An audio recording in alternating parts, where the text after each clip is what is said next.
बिस्मिल्लाहिर्रहमानिर्रहीम। अस्सलाम वालेकुम dear students, welcome to 10th computer class. मैं उम्मीद करती हूँ आप बिल्कुल खैरियत से होंगे।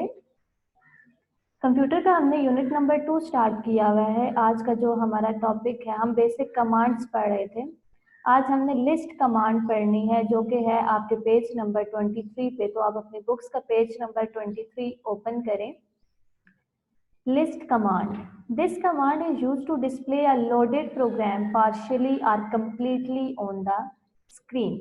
अब फॉर एग्जाम्पल जैसे लिस्ट नेम से शो हो रहा है कि अगर फॉर एग्जाम्पल आपके पास कोई जो है कोई डायरेक्टरी है या कोई सब डायरेक्टरी है, ठीक है, उसके अंदर आपके पास फाइल्स फोल्डर्स वगैरह पड़े हुए हैं और आप चाहते हो कि उनकी लिस्ट जो है वो आपके सामने शो हो, तो आप क्या करोगे, लिस्ट कमांड को यूज करोगे। ठीक है, लिस्ट कमांड जब आप यूज करोगे तो आप जिस डायरेक्टरी का पाथ दोगे, ठीक है, उस डायरेक्टरी की जितनी भी फाइल्स होंगी या जो फोल्डर्स होंगे उनकी लिस्ट जो है वो आपको स्क्रीन के ऊपर शो हो जाएगी। ठीक है, यहाँ पे अगर हम इसका सिंटैक्स देखें, लिस्ट लाइन नंबर, सेकंड फिर लाइन नंबर है और फिर फाइल नेम है। ठीक है, अच्छा, उसके बाद इसकी इंटरप्रिटेशन अगर हम देखते हैं तो आपको सही क्लियर हो जाएगा। In the above syntax all parameters are optional which if omitted the command list the last entered program line number. अब यहाँ पे कहता है कि ये जो आपने सेंटेक्स में लाइन नंबर फिर अगेन से लाइन नंबर और फिर फाइल नेम यूज किया है, ठीक है, ये ऑप्शनल है। अगर आप कर लेते हो, मतलब राइट कर देते हो तो ठीक है, लेकिन अगर आप राइट नहीं करते हो, ठीक है, तो फिर आपको किसकी लिस्ट मिलेगी, जो आपने लास्ट टाइम अभी प्रोग्राम जो है वो राइट किया है ना, ठीक है, आपको उसकी लिस्ट जो है वो शो हो जाएगी। ठीक है, line number is a valid line number with in the range. अब आपको पता है कि लाइन नंबर की जो हमने रेंज पढ़ी थी वो ये थी 0 to 65529। If file name is not specified with the list command, the specified lines of the last type loaded program are listed.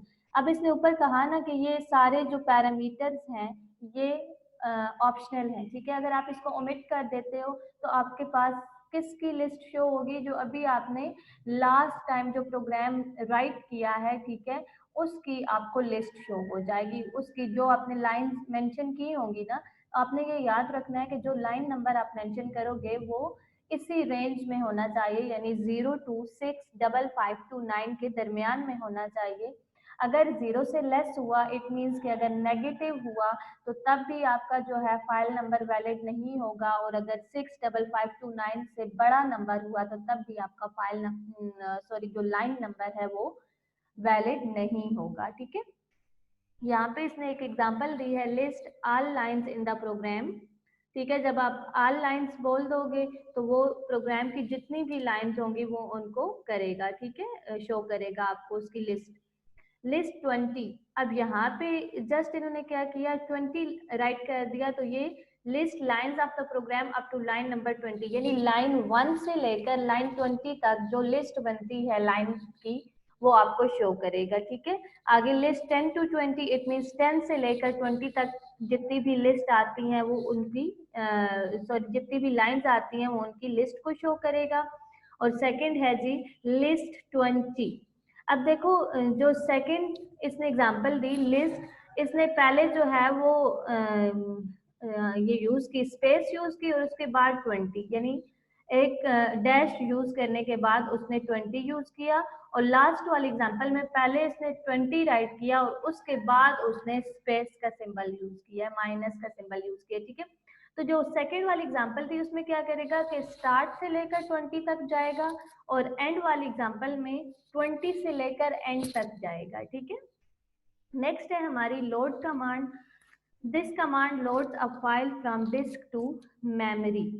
ठीक है, यानी आपको पता है कि जब भी आप कोई फाइल वगैरह सेव कर देते हो तो वो आपकी कहाँ पे चली जाती है, सेकेंडरी स्टोरेज के ऊपर चली जाती है, स्टोरेज डिवाइसेस के ऊपर चली जाती है। ठीक है, जब भी आपने उस प्रोग्राम को, उस फाइल को एग्जीक्यूट करना होता है तो आपको जो है स्टोरेज डिवाइस से उसको मेमोरी में लोड करना पड़ता है। तो ये जो लोड कमांड है ये आपके प्रोग्राम को मेमोरी में लोड करने के लिए यूज होती है ताकि आप उस पर फर्दर जो है वो मैनिपुलेशन परफॉर्म कर सको, ठीक है।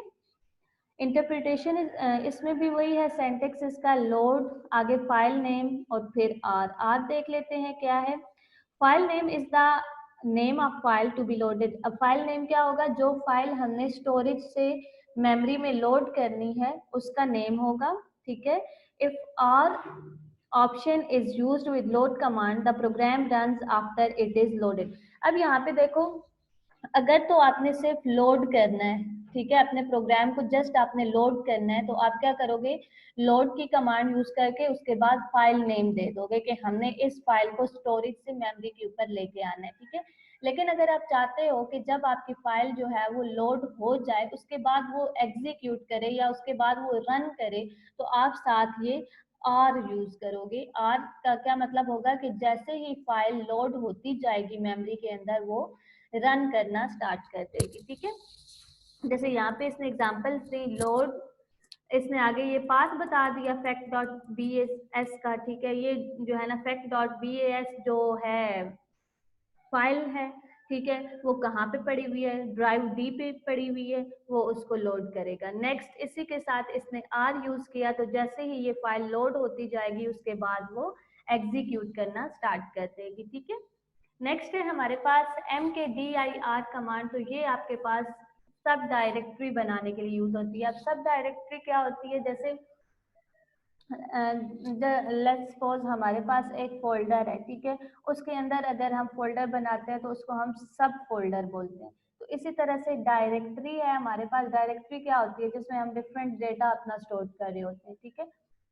हमारे पास एक डायरेक्टरी है, उसके अंदर हम एक और अगर डायरेक्टरी बनाते हैं तो उसको हम सब डायरेक्टरी बोलेंगे, ठीक है। जैसे मैंने बताया कि फोल्डर के अंदर जो फोल्डर होगा वो सब फोल्डर होगा, तो इसी तरह से डायरेक्टरी के अंदर जो हम डायरेक्टरी बनाएंगे उसको हम सब डायरेक्टरी बोलेंगे, ठीक है। तो सिंपल ये कोई न्यू जो है ना सब डायरेक्टरी बनाने के लिए mkdir जो है कमांड यूज करोगे। इसका सेंटेक्स में इसने पाथ नेम दे दिया।